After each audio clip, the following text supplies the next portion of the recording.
सोनाक्षी की रसोई में आज की स्पेशल गेस्ट है मौसमी चैटर्जी जी। ये जी नहीं, मौसमी आंटी। ओके आंटी मौसमी, तो आज आप क्या बनाएंगी? मैं क्यों बनाऊं?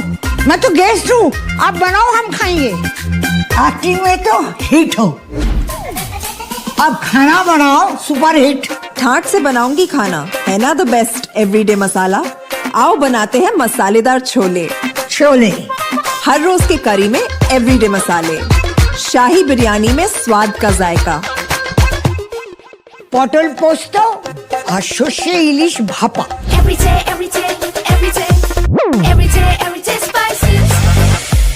साफ मसाले, खुशबू और प्योर झाग, टेस्ट से भर दे हर जुबान पे स्वाद। एवरीडे मसाले, देश का स्वाद।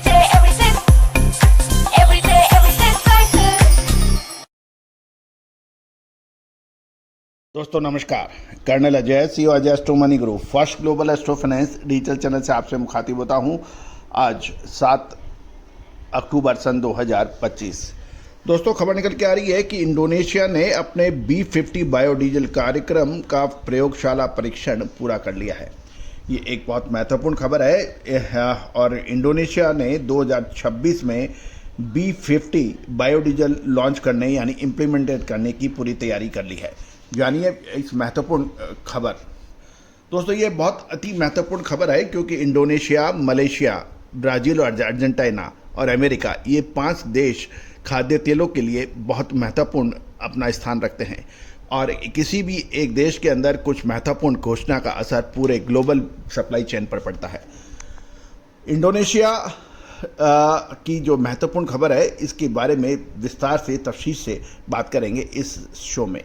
दोस्तों कहा जाता है कि यदि आप फंडामेंटल एनालिसिस यानी बाजार की ताज़ा तरीन खबरें, अंतर्राष्ट्रीय खबरें और भारतीय अनुसंधान पद्धति को एक साथ मिला दें तो आपको चमत्कारी रिजल्ट देखने को मिलते हैं।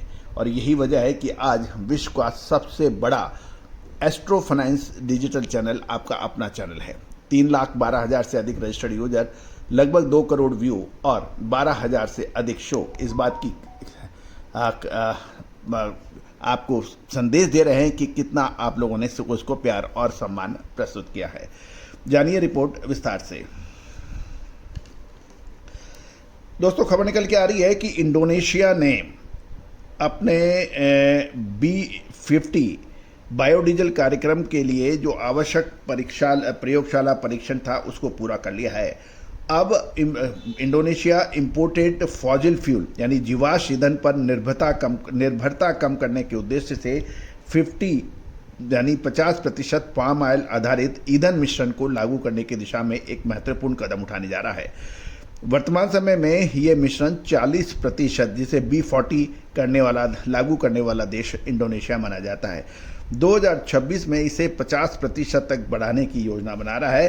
हालांकि रोल आउट जनवरी में शुरू होने की संभावना कम नजर आ रही है, लेकिन इंडोनेशिया ने इसे 2026 में लागू करने की बात की है।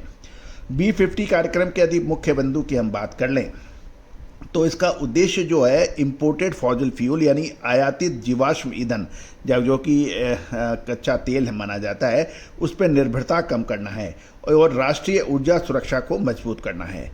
इसकी आवश्यकता की बात करें तो B50 कार्यक्रम के लिए लगभग 20.1 मिलियन किलोलीटर पाम ऑयल आधारित बायोफ्यूल की आवश्यकता होगी, जो वर्तमान B40 कार्यक्रम के तहत आवश्यक 15.6 मिलियन किलोलीटर से अधिक है। यानी 15 की जगह 20 लाख किलो पाम ऑयल की आवश्यकता होगी।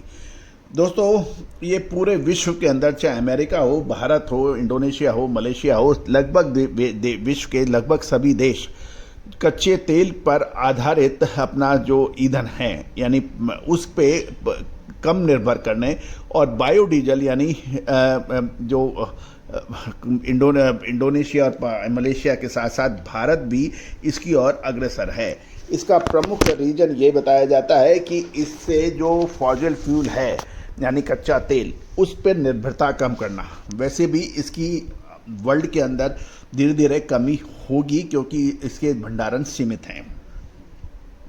उत्पादन की बात करें तो इंडोनेशिया का पाम ऑयल उत्पादन 2025-26 में 47 मिलियन मैट्रिक टन होने का अनुमान है, जो विस्तारित कार्यक्रम के लिए पर्याप्त कच्चे माल की सुनिश्चितता करना है, क्योंकि 47 मिलियन मैट्रिक टन इनका प्रोडक्शन होता है और अतः इनके पास इंडोनेशिया के पास पर्याप्त कच्चा माल है। लागू करने की योजना के अनुसार यानी प्रयोगशाला परीक्षण के पूरा होने के बाद सड़क और मशीनरी परीक्षण आगे बढ़ने की योजना बनाई जा सकती है। B50 के एक फायदे की बात जहां तक करें तो इससे ऊर्जा सुरक्षा, आयातित डीजल पर निर्भरता कम करने, राष्ट्रीय ऊर्जा भंडार को मजबूत करने में मदद मिलेगी।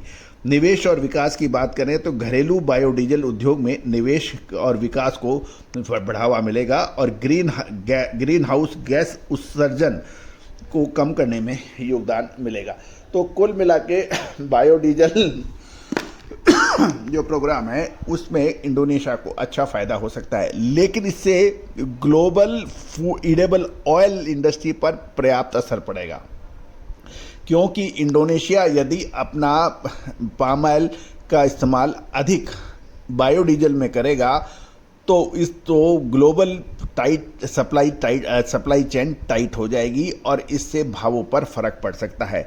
लेकिन ये जनवरी 2026 से लागू होने का होगा, लेकिन इसमें भी एक डाउट लग रहा है कि तुरंत इसको लागू यानी क्रियान्वयन एग्जीक्यूशन में टाइम लग सकता है।